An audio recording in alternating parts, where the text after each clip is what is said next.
तो देखिए ना, हमारे साथ इस वक्त अखिलेश यादव से गठबंधन किया है सुहेल देव, भारतीय समाज पार्टी के अध्यक्ष ओम प्रकाश राजभर जी भी आ गए हैं। ओम प्रकाश राजभर जी, ये समाजवादी पार्टी का जो गठबंधन है जिसमें आप शामिल हैं, अक्टूबर के मुकाबले आज जब हम आंकड़े लेकर आए हैं तो उसमें बढ़ोतरी हो रही है।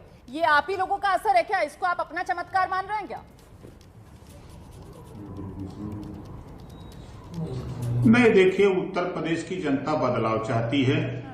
महंगाई की मार से प्रदेश और देश की जनता त्राहिमाम कर रही है।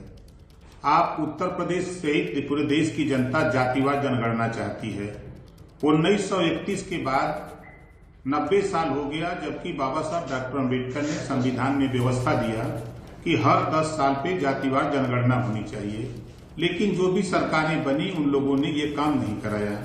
आज उत्तर प्रदेश में जो बीजेपी का ग्राफ गिर रहा है, सच्चाई लोगों के सामने जा रहा है कि ये 60 पैसा पर यूनिट बिजली खरीद करके 7 रुपया देहात में, 8 रुपया शहर में बेच रहे हैं। तो जो जनता वोट दे के इनकी सरकार बना रही है, उसी पर ये इतना बड़ा बोझ लाद रहे हैं। तो जो हम लोगों की जो लड़ाई है, हम लोग घरेलू बिजली का बिल, जब हमारे देश के प्रधानमंत्री मोदी जी, भारतीय जनता पार्टी सरकार देश की जनता से वोट लिया और सारे देश की जनता से जो है वो आपने जो मुद्दे अभी शेयर किए हैं वो हमने सुने, पर आप तो इन मुद्दों पर बात ही नहीं करते हैं। आपको तो जिन्ना याद आते हैं। आप ही पूरा का पूरा मामला जो है तुष्टीकरण पर लाते हैं, फिर कहते हैं जनता हमें हराती है। नहीं, आप जानकारी कर लीजिए। देखिए, जब देश आजाद हुआ, आजादी के बाद 2 लोग प्रधानमंत्री पद की रेस में थे। जो मैं कह रहा हूं, आज भी कह रहा हूं, 2 लोग रेस में थे। जब आजादी के बाद 18 रियासतें हुई, एक रियासत कश्मीर लिए पंडित जवाहरलाल नेहरू जी, और 17 रियासत मिली सरदार वल्लभ भाई पटेल को। तो जब सरदार वल्लभ भाई पटेल ने उन 17 रियासतों को मिला दिया, फिर जो है तो उनकी भी मंशा था कि मैं भी प्रधानमंत्री बनूं, तो 3 लोग हो गए। मैं फिर कह रहा हूं, उसी समय ये बात अगर उसी समय बात बन गई होती तो जो लोग सरदार वल्लभ भाई पटेल का आपने जिक्र तक नहीं किया। मुझे लगता है शशि जी आना चाह रहे हैं। शशि जी सवाल पूछ रहे हैं, लेकिन जी शशि जी पलट गए हैं। असल में एक अजीब सी बात है कि आजकल नेता हमारे इतिहासकार का काम करने लगे हैं, और जैसा उनका चश्मा है वैसा वो बोलते हैं, कोई परेशानी नहीं, उनको हक है इसका। राजभर जी, मेरा सीधा सवाल आपसे यह है कि 2017 में जब मोदी की लोकप्रियता चरम पर थी और बीजेपी के पक्ष में माहौल था, आप बीजेपी के साथ लड़े थे और आपको कुल 4 सीटें मिली थी। 17 या 11 सीटों पर आप लड़े थे और 4 सीटें मिली थी। आपको ऐसा लगता है कि माहौल अब इतना वॉलेटाइल है कि आप कुछ बड़ा चमत्कार कर पाएंगे? देखिए, मैं जिस धरती से राजनीति शुरू किया हूं, बलिया में एक भी सीट बीजेपी नहीं जीतेगी, मऊ में नहीं जीतेगी, गाजीपुर नहीं जीतेगी, आजमगढ़ नहीं जीतेगी, अंबेडकर नगर नहीं जीतेगी। इसी इलाके में खाली एक सीट बता दीजिए, बीजेपी बहुत तोप है तो एक सीट बता दीजिए खाली जीत रही है। हम ले चलते हैं आपको बनारस, जो हमारे देश के प्रधानमंत्री का जिला है, संसदीय क्षेत्र है बनारस। आज भी मैं चैलेंज के साथ कहता हूं कि वहां 6 सीट जीतेंगे। आप ले आऊं आपको जौनपुर में, आपको ले चलूं कुशीनगर, महाराजगंज, देवरिया, राजभर जी, आपसे बड़ी इज्जत और बड़े इखलाक के साथ मेरा सवाल ये था कि जब माहौल इतना बेहतरीन था बीजेपी के पक्ष में, तब आप कुल 4 सीटें जीते थे। आज आप जो बोल रहे हैं, अगर दूसरी पार्टी के किसी बड़े नेता को मैं कहूं, वो भी इसी तरीके के आंकड़े गिराएगा। हारती हुई पार्टियां भी बड़ी बातें करती हैं और जीती हुई पार्टियां तो करती हैं। तो मैं सिर्फ आपसे ये जानना चाहता हूं कि 2017 में जब आप कोई बड़ा कमाल नहीं कर पाए, अब कैसे करेंगे? भारतीय जनता पार्टी ने मुझे 8 सीट दिया था, ठीक है। अब आप सही जानकारी कर लीजिए कि आप ले आऊं आपको जौनपुर में, आपको ले चलूं कुशीनगर, महाराजगंज, देवरिया, राजभर जी, आपसे बड़ी इज्जत और बड़े इखलाक के साथ मेरा सवाल ये था कि जब माहौल इतना बेहतरीन था बीजेपी के पक्ष में, तब आप कुल 4 सीटें जीते थे। आज आप जो बोल रहे हैं, अगर दूसरी पार्टी के किसी बड़े नेता को मैं कहूं, वो भी इसी तरीके के आंकड़े गिराएगा। हारती हुई पार्टियां भी बड़ी बातें करती हैं और जीती हुई पार्टियां तो करती हैं। तो नहीं, मैं सिर्फ आपसे ये जानना चाहता हूं कि 2017 में जब आप कोई बड़ा कमाल नहीं कर पाए, अब कैसे करेंगे? भारतीय जनता पार्टी ने मुझे 8 सीट दिया था, ठीक है। अब आप सही जानकारी कर लीजिए कि भारतीय जनता पार्टी ने मुझे 22 सीट कह करके 8 सीट दिया और 22 सीट पर भारतीय जनता पार्टी ने अपना प्रत्याशी खड़ा कर दिया। हम पाते हैं वहां 44,000 वोट और भारतीय जनता पार्टी समझौते में है 49,000 वोट। आप बताइए, यही गठबंधन है? हम जहां चुनाव लड़े वहां बीजेपी के लोग हमको खुद हराने में लगे। सागन की सीट जो हमारे वहां बीजेपी के लोग खुद हराने में लग गए। हम जहां मऊ सदर की सीट, जहां मुख्तार की बड़ी चर्चा करते हैं, मुख्तार की सीट पर 24 लोग प्रत्याशी आवेदन क्यों बने भारतीय जनता पार्टी के? नहीं, बात सुन लीजिए ना, मैं आपकी बात सुन समझ गया। सुन लीजिए, आपने सवाल किया है तो आपने सवाल का उत्तर भी तो सुन लीजिए। नहीं, मऊ की सीट पर 24 लोगों में 22 लोग मुख्तार अंसारी को जिता रहे थे, जो भारतीय जनता पार्टी के टिकटार्थी लोग थे। क्या कहेंगे आप उसको? मुख्तार अंसारी से अब आप मिल रहे हैं ना? यही कल्चर होता है गठबंधन का। नहीं, हम नहीं मिल रहे हैं। भारतीय जनता पार्टी 17 में जितवाई है, डंके की चोट पे कह रहा हूं। वो बात अपनी जगह है। मेरा जो प्रश्न था, 24 लोगों में 22 लोग नहीं, एक अनुकूल माहौल में आज आप भाजपा की बात करें। मेरा सवाल आपसे ये था कि यदि आपको धोखा मिल रहा था तब भी तो आप भाजपा की सरकार में मंत्री बने, क्यों बने फिर? नहीं, आप जान लीजिए कि 2 कैबिनेट के बाद हम डंडा उठा लिए थे, अपने मुद्दों पर अड़ गए थे। मैं 2 साल पहली बार आपने देखा होगा कि उत्तर प्रदेश में एक मुख्यमंत्री एक कैबिनेट मंत्री के बीच द्वंद्व हुआ था। द्वंद्व हमारा कुछ नहीं था, सामाजिक न्याय समिति को लेकर के हुआ था, घरेलू बिजली बिल की माफी पे हुआ था, हमारा एक समान अनिवार्य और फ्री शिक्षा को लेकर के हुआ था कि जब संविधान एक है, देश एक है, प्रधानमंत्री एक है। अच्छा तो राजभर जी, जो हो गया वो हो गया। आपने पार्टी को टाटा बाय बाय कर दिया, आपने अखिलेश को हाय हाय अभी कर दिया है। मुझे ये बताइए, अभी भी शशि जी की बात का जवाब नहीं मिला है। वो ये कह रहे हैं आप कौन सा ऐसा बड़ा कमाल करेंगे इस बार? जब आंधी थी बीजेपी की तब 8 में से 4 लाए, इस बार वो कमाल बता दीजिए ना गुरु। देखिए गुरु, सुन लीजिए, पूर्वांचल में 153 सीटें हैं जहां 12 से 22% अकेले हमारी कम्युनिटी है, जो उस बार टोटल बीजेपी के साथ गई थी। टोटल बीजेपी को दिलवाया था। उसके बाद हमारे साथ प्रजापति है, पाल है, बिंद है, केवट है, हमारे साथ खंघार है, आरक है, बंजारा है, बहेलिया है, हमारे साथ नाई है, गूढ़ है, कुम्हार है, लोहार है। ये तमाम अति पिछड़ी जातियां ओम प्रकाश राजभर के साथ खड़ी हो गई हैं। अरे तो इन्हीं तो अलग अलग पिछड़ी जातियों जिनको आप गिना रहे हैं, उनके अकेले जो आप प्रतिनिधि यहाँ पर खुद को बता रहे हैं सर, अपनी पार्टियां भी हैं उनकी जिनके साथ बीजेपी ने भी साझेदारी की है, अपना मोर्चा बीजेपी ने भी बना लिया है। आपने साथ छोड़ा तो क्या? बीजेपी ने भी अलग से अपना मोर्चा बना लिया, अन्य दबे कुचले समुदायों वाली पार्टियों को अपने साथ लेकर आप अकेले राजभर है, उनके पास 3 राजभर है। ठीक है, मैं तीनों गुलाम है, लोडर हैं। मैं जूही सिंह जी के पास से वापस आना चाहूंगा। वो लीडर लोडर है, हम लीडर हैं।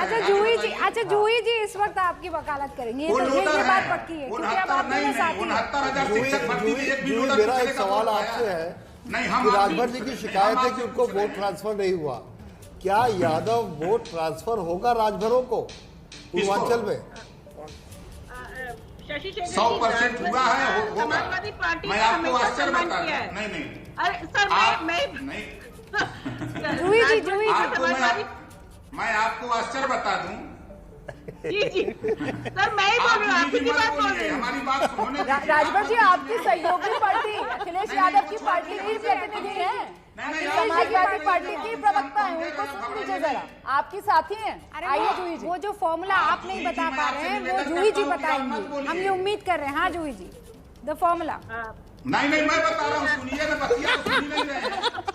बीजेपी की नहीं, अरे आप कहीं ऐसा ना कर, अखिलेश को भी ना बोलने दे ऐसे ही, अभी उनकी प्रवक्ता को नहीं बोलने दे रहे। राजभर जी, अभी आप उनकी प्रवक्ता को नहीं बोलने दे रहे, कल आप अखिलेश जी को भी नहीं बोलने देंगे। आपने योगी जी के साथ यही कोशिश की थी। छोटा भाई कुछ जवाब देने की हैसियत में है तो बड़ा भाई को क्यों आगे ले आवे? अच्छा लेकिन इस वक्त बड़ी बहन को आप बोलने दे। जूही जी देखिए राजभर जी हमेशा हमारे लिए सम्मानित नेता रहे हैं और जो बात उन्होंने कही है, समाजवादी पार्टी पिछड़ों की, निर्धन लोगों की, जो वर्ग हाशिए पर खड़े हैं, हमेशा उनकी राजनीति हमने की है, अगड़ों की भी की है, और जिनको एडवांटेज नहीं मिल पाया है, जैसे समाजवादी पार्टी का अगर हम काम देखें, चाहे HCL हो, चाहे एक्सप्रेस हो, समाजवादी पेंशन योजना भी हमारे भारतीय जनता पार्टी के मित्र के तहत, वो तो हम भी दे रहे थे। तो राजभर जी और हम में एक सहज सामंजस्य है। आपका एक जनाधार है, बड़े जनाधार के नेता हैं, बेबाक नेता हैं और बोलने देते हैं जब वक्त मिलता है, तो साथ मिलकर जरूर एक हम बड़ा धड़ा क्रिएट कर पाएंगे। और जहां आपने बताया है पूर्वांचल, समाजवादी पार्टी का मजबूत गढ़ रहा है, राजभर जी का भी एक मजबूत गढ़ रहा है, और हमारे कार्यकर्ता गाजीपुर, बलिया, सब जगह का दौरा आप भी कर रहे हैं, मैंने भी किया है, तो मैंने देखा है कि एक आराम से बहुत ही अंडरस्टैंडिंग बन जाती है, मंच शेयर करने में कोई कठिनाई नहीं होती, एक पारदर्शिता रहती है। ये सब गठबंधन धर्म के सक्सेसफुल होने का एक जरूरी दरअसल जूही जी यहाँ पर आवश्यकता है। मेरे ख्याल से सवाल जूही जी यहाँ पर हम ये जानने की कोशिश कर रहे थे कि साहब जिस तरीके के समीकरण आप कह रहे हैं राजभर जी के साथ मिलकर बना रहे हैं अखिलेश यादव, उसी तरीके के समीकरण तो बीजेपी ने भी तो साझेदारी जो मोर्चा बनाया है उसमें इसी तरीके के दलों को तो शामिल किया गया। अच्छा, यहाँ पर एक बड़ा इंपॉर्टेंट पॉइंट था जूही जी, मुझे लगता है आपको इस पर रिएक्शन देना चाहिए। राजभर जी ने भी बड़ी बात कह दी, 22 सीटों की मांग कर रहे थे साहब, 8 सीटें बीजेपी ने दी थी, तो मतलब सीटों को लेकर आगे कोई खटास तो नहीं होगी ना? तय है ना मामला, कितनी सीटें देनी है राजभर जी को? 22 सीटें मांग रहे थे ना पिछली बार। बिना अरे शर्त रमन जी, का आप तो मतलब पार्टी है, से बिना बात कर रहे हैं शर्त। जिसने 100 सीटें कांग्रेस को दे दी थी जूही जी, 2017 नंबर दे रहे हैं राजभर लेकिन जी। मेरा एक सवाल नंबर क्या है। मेरा जूही कांग्रेस आपसे कांग्रेस मेरा जूही बड़ी आपसे एक बात सवाल है, ये बड़े है नेता हैं। कि मायावती से भी आपका गठबंधन इसलिए टूटा था और मायावती का आरोप था कि आप वोट ट्रांसफर नहीं करा पाते, तो ऐसा तो नहीं कि राजभर जी के वोट आपको मिल जाए और आप राजभर जी को वोट ट्रांसफर न करा पाए? शशि शेखर जी, मायावती जी जो सोचकर उठी हैं, कुछ कहती हैं, उन पर टिप्पणी करने से कोई फायदा नहीं है। गठबंधन की राजनीति हम ईमानदारी से करते हैं। कांग्रेस के भी कुछ आरोप रहे होंगे, राजभर जी के साथ चुनाव के बहुत पहले हमने गठबंधन कर लिया, और भारतीय जनता पार्टी के जो आयातित राजभर नेता हैं वो भी शायद समाजवादी पार्टी से ही गए हैं, उनकी भी शुरुआत समाजवादी पार्टी के संगठन से ही हुई है। राजभर जी पूर्वांचल में बड़े नेता हैं, उनका एक बड़ा अस्तित्व है, समाजवादी पार्टी एक मजबूत पार्टी है, हमारा अपना संगठन है, और एक मुझे जो मैं फील्ड से होकर आई हूँ, जरूर एक सर्वे के रिजल्ट रिफ्लेक्ट कर रहे हैं उसको, एक सहज सामंजस्य है। लेकिन मुझे फिर भी लगता है जो आपने कानून व्यवस्था वाला मुद्दा उठाया वो अहम है, परसेप्शन। इसमें खुद पुलिस क्योंकि इन्वॉल्व रही है, पिकुरी कांड, हाथरस, कासगंज, बाराबंकी, बड़ा प्रश्न सरकार पे है, महंगाई फिर भी एक बड़ा मुद्दा ऐसे ही रहेगा। मुद्दे जो हैं वो आपके कार्यकाल में भी थे। कानून व्यवस्था हमेशा उत्तर प्रदेश के लिए एक बहुत ही महत्वपूर्ण और सेंसिटिव, संवेदनशील मुद्दा रहा है, लोगों के लिए हमेशा ये शिकायत का मुद्दा रहा है। लेकिन एक सेकंड, चूंकि आपने मायावती का जिक्र किया है, धर्मवीर चौधरी साहब बीएसपी के प्रवक्ता हमारे साथ यहाँ पर नेता जो हैं जुड़ चुके हैं, उनका रुख करती हूँ मैं। धर्मवीर चौधरी साहब, आपने सुना कि आप लोगों ने गठबंधन का धर्म जो है वो अगर तरीके से निभाया होता तो आज आप सब इकट्ठा होते और बीजेपी से स्ट्रॉन्ग फाइट जो है वो लड़ रहे हो।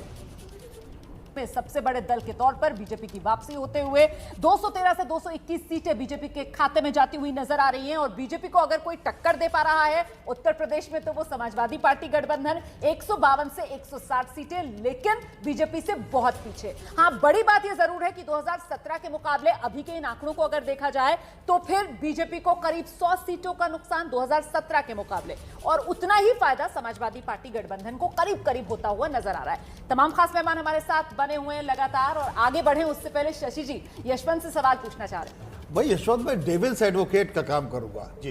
तो जैसे आपने 41% बीजेपी को वोट शेयर दिया है, 41% वोट शेयर में 270, 275, 265 ऐसी सीटें आनी चाहिए थी, आपने इतनी कम क्यों दी? देखिए, पहली बात तो उत्तर प्रदेश जी आप भी जानते हैं कि कोई अकेला एक राज्य नहीं है, वो 4 या 5 राज्यों का समूह है, और बीजेपी की सीटों में जो तकरीबन 100 सीटों के आसपास की गिरावट दिख रही सर्वे में, उसमें सबसे बड़ा हिस्सा केवल और केवल पश्चिमी उत्तर प्रदेश और रुहेलखंड की तरफ से आ रहा है। मैं ये नहीं कह रहा हूं कि बीजेपी की सीटें पूरे उत्तर प्रदेश में बराबरी से गिर रही हैं, सबसे बड़ा नुकसान उनको पश्चिमी उत्तर प्रदेश में हो रहा है, पहली बात तो ये। और पश्चिमी उत्तर प्रदेश के अकेले केवल वोट शेयर की बात करें तो वहां पे बीजेपी दरअसल पीछे है गठबंधन से, इसलिए वो उतना बड़ा नुकसान वहां दिख रहा है। बाकी सब जगहों पे बीजेपी की लीड ज्यादा है, सेंट्रल यूपी में बीजेपी की लीड ज्यादा है, पूर्वांचल में कांटे की टक्कर होती जा रही है, वहां पे और भी ज्यादा परेशानी बीजेपी के लिए अब बढ़ने वाली है वहां पर। तो इसलिए वो 10% का जो आपको गैप दिख रहा है, वो गैप पूरे उत्तर प्रदेश का पैन यूपी गैप नहीं है, वो अलग अलग रीजन में वो गैप अलग अलग है। उसमें पश्चिमी उत्तर प्रदेश में अपोजिशन बड़ा है, अपोजिशन के वोट ज्यादा हैं बीजेपी से। अच्छा, बीएसपी की एक सवाल हाँ, है रूबिका आपकी इजाजत से। Okay sir. बीएसपी के जो प्रवक्ता है उनको मौका नहीं मिला बोलने का, चलिए मैं उनकी ओर से भी एक एडवोकेसी का सवाल पूछता हूँ। हर बार की तरह ऐसा तो नहीं कि सर्वे जो है बीएसपी की शक्ति को सही तौर पे आंकड़े में नाकामयाब रहा हो? संभव हो सकता है, मैं इससे इनकार क्यों करूं इस बात से। कोई ऐसा 100% और हमेशा सही होने वाला विज्ञान तो है नहीं, और ये बात सही है। मैं हमेशा इस बात को कहता हूं कि जो समाज के निचले तबके के लोग होते हैं, कई बार उनका रिस्पॉन्स रेट कम होता है और बीएसपी साइलेंट होते हैं। बीएसपी का कई बार वोट इसलिए जो लोग बोल समझते हैं उससे ज्यादा बढ़ा हुआ नजर आता है। लेकिन अगर बीएसपी का वोट और बढ़ा हुआ नजर आया, ये हो सकता है बीएसपी के लिए खुशखबरी होगी, मान लेता हूं, लेकिन शायद उसमें बीजेपी के लिए खुशखबरी कुछ भी नहीं होगी, क्योंकि कारण उसका ये है कि मसलन बीएसपी के जनाधार में आज की तारीख में उनका कोर वोट रह गया है, जो दलित वोटों का भी एक हिस्सा, जो बड़ा हिस्सा है। अब उस कोर वोट में बीएसपी को अगर पहली जो फायदा कोई होगा वो बीजेपी से नाराज ब्राह्मण मतदाताओं का होगा। तो अगर वो पहले खींचेंगे तो उससे बीजेपी को लाभ होने की संभावना कम होगी, बीजेपी का नुकसान ज्यादा होगा। मैंने कई बार ये देखा, कई सारे एनालिस्ट ने ये बोला कि बीएसपी का ग्राफ बढ़ेगा तो समाजवादी पार्टी के लिए नुकसान होगा। मैं ये मानता हूं, मैं ये नहीं कह रहा हूं कि उनको नहीं होगा, लेकिन वो दुधारी तलवार है, चाहे बीएसपी हो चाहे कांग्रेस और बीएसपी दोनों का बढ़ना जितना एसपी को नुकसान करेगा, वो कहीं ना कहीं बीजेपी को भी नुकसान करेगा, निस्संदेह करेगा। अब मुझे आप सबसे इजाजत लेनी होगी। धर्मवीर जी, आपने सुना कि हो सकता है कि आपका जो वोटर है वो इस वक्त ज्यादा बातें ना कर रहा हो, लेकिन अगर वो आपके पास आता है तो इसका नुकसान सबको मिलेगा। कुल मिलाकर हमारा ये कहना है कि नुकसान आप लोगों का भले ही हो, फायदा जनता का होना चाहिए, और इसीलिए बार बार ये चुनावी मूड आता है जनता के लिए भी और उन पॉलिटिकल पार्टीज के लिए भी कि किस तरीके की स्ट्रैटेजी आपकी हो सकती है और क्या बदलाव करने की जरूरत है।